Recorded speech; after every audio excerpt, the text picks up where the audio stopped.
Welcome to Salem Sundari channel. நம்ம இன்றைக்கி mutton சுக்கா பண்ண போகிறோம். அதுக்கு ஃபஸ்ட்டு நம்ம என்ன பண்ணலாம், மட்டன் நான் ரெண்டு தடவை தான் கழுவி 2 தடவை தான் கழுவணும். அதிகமாக கழுவுனீங்கன்னா மட்டன் டேஸ்ட் இல்லாமல் போயிடும். இப்போ நான் 2 கழுவு கழுவி வச்சுருக்கேன். இதை குக்கரில் போட்டு ஃபஸ்ட்டு வேக வச்சுக்கலாம். இப்போ நம்ம இந்த கழுவுன மட்டனை குக்கரில் போட்டுடலாம்.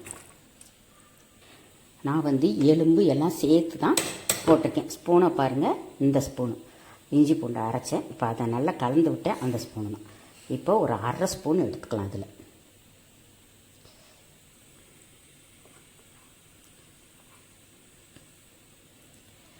பாருங்கள், 1/2 ஸ்பூன் தான் இஞ்சி பூண்டு விழுது. இதுக்கப்புறம் ஸ்பூன் பாருங்கள், இது ரொம்ப சின்ன ஸ்பூன். இதில் ஒரு 1/2 ஸ்பூன் போட்டுக்கலாம் இப்போதைக்கு வேக வைக்கும்போது. ஏன்னா அப்போந்தான் அந்த மட்டனில் போய் உப்பு காரம் எல்லாம் சேரும்.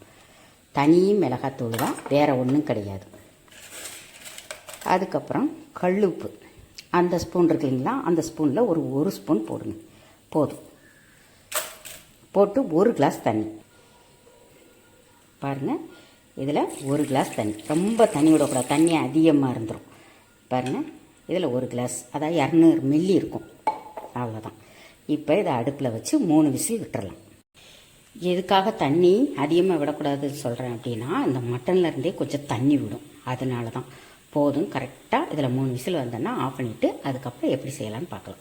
இப்போ மட்டனை வேக வச்சோம் இல்லைங்களா, 3 விசில் ஸ்டீம் இறங்கி எடுத்தாச்சு.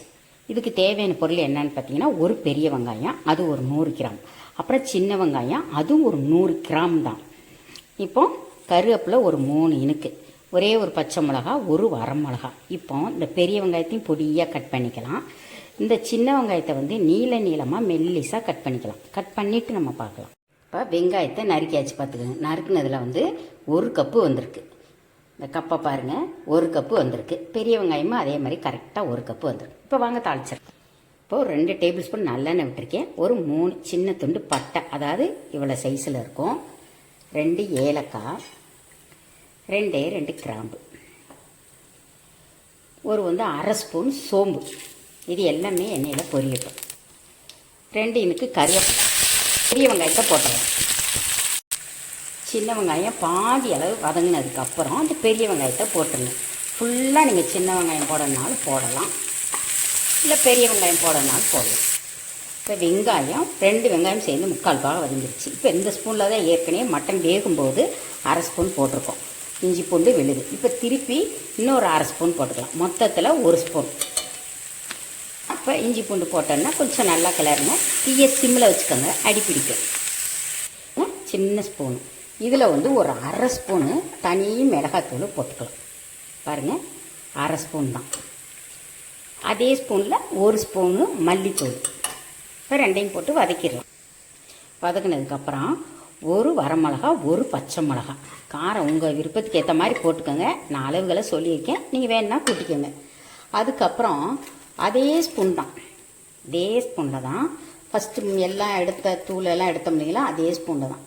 அதில் மட்டன் மசாலா போடுங்க. அதையும் போட்டு ஒரு 2 நிமிஷம் அப்படி பெரட்டுங்க. பெரட்டினதுக்கப்புறம் இந்த வேக வச்ச மட்டன் இருக்கு இல்லைங்களா, அதை ஃபஸ்ட்டு தண்ணி இல்லாமல் மட்டனை மாத்திரம் எடுத்து போடுங்க. இப்போ இதை நல்லா கலந்து விடுங்க. இந்த போட்ட மசாலா எல்லாமே ஃபஸ்ட்டு இந்த மட்டனில் நல்லா பெரட்டுங்க. ஒரு 5 நிமிஷம் நல்லா பெரட்டிட்டு அதுக்கப்புறம் நம்ம வேக வச்ச தண்ணியை ஊற்றலாம். இப்போ 5 நிமிஷம் நல்லா பெரட்டியாச்சு. இப்போ அதே ஸ்பூனில் மிளகுத்தூள் நல்லா 1 ஸ்பூன் போட்டுக்கோங்க, கோபுரமாக போட்டுக்கோங்க. போட்டு அதையும் ஒரு 2 நிமிஷம் நல்லா கிளறி விடுங்க. இப்போ இந்த மட்டன் வேக வச்ச தண்ணி இருக்கு இல்லைங்களா, அதை எடுத்து ஊற்றிடுங்க. ஊற்றிட்டு தீயை குறைச்சி வச்சுருங்க. இதில் நல்லா அந்த தண்ணி வற்றணும். இப்போ இதில் உப்பு காரம் எல்லாம் செக் பண்ணிக்கோங்க. ஏற்கனவே வேகும்போது உப்பு போட்டுருக்கோம். உப்பெல்லாம் பார்த்துட்டு திருப்பி பத்தலைன்னா திருப்பி கொஞ்சம் போடுங்க. இப்போ நம்ம ஒரு கருவேப்பிலை போட்டுக்கலாம். நான் இப்போ எல்லாம் உப்பு காரம் எல்லாம் செக் பண்ண போகிறேன். இப்போ செக் பண்ணியாச்சு. எங்களுக்கு எல்லாமே நல்லா கரெக்டாக இருக்குது. தீயை மீடியமாக வச்சு மூடி வச்சு வேக வைங்க. நல்லா வேகட்டும். இப்போ 5 நிமிஷம் ஆச்சு, திறக்கலாம். இப்போ நம்ம ஊற்றின தண்ணியெல்லாம் நல்லா வத்திருச்சு. அப்பப்போ கிண்டி விடணும், அப்படியே விட்டுறக்கூடாது. இதெல்லாம் நல்லா இப்படி வலிச்சு விட்டு கிண்டி விடணும். பாருங்கள் எந்த அளவுக்கு தண்ணியே இல்லை. இப்போ நம்ம என்ன பண்ணலாம், கடைசியாக கருவேப்பிலை ஒரு 2 இனுக்கு போட்டு நல்லா சிம்மில் வச்சு மூடி வச்சுருங்க. ஆல்ரெடி ஏற்கனவே நிறைய நான் மட்டன் சுக்கா மசாலாலாம் வறுத்து போட்டிருக்கேன். அதையும் போய் பாருங்கள். மட்டன்லேயே நிறைய வெரைட்டிஸ் போட்டிருக்கேன். விருப்பப்பட்டால் உங்களுக்கு அதையும் போய் செக் பண்ணி பாருங்கள். இப்போ ஒரு 5 நிமிஷம் இருக்கட்டும். நான்வெஜ்ஜுக்கு வந்து எப்போவுமே வந்து கருவேப்பிலை தான் போட்டால் நல்ல டேஸ்ட்டு கொடுக்கும். கொத்தமல்லியை விட கருவேப்பிலைக்கு நல்ல டேஸ்ட்டு கொடுக்கும். இப்போ சிம்மில் இருக்கட்டும். 5 நிமிஷம் கழித்து பார்க்கலாம். இப்போ 5 நிமிஷம் ஆச்சுங்க. அவ்வளோதான், சிம்மில் வச்சு இப்போ சூப்பராக ஒரு மட்டன் சுக்கா ரெடி ஆயிடுச்சு.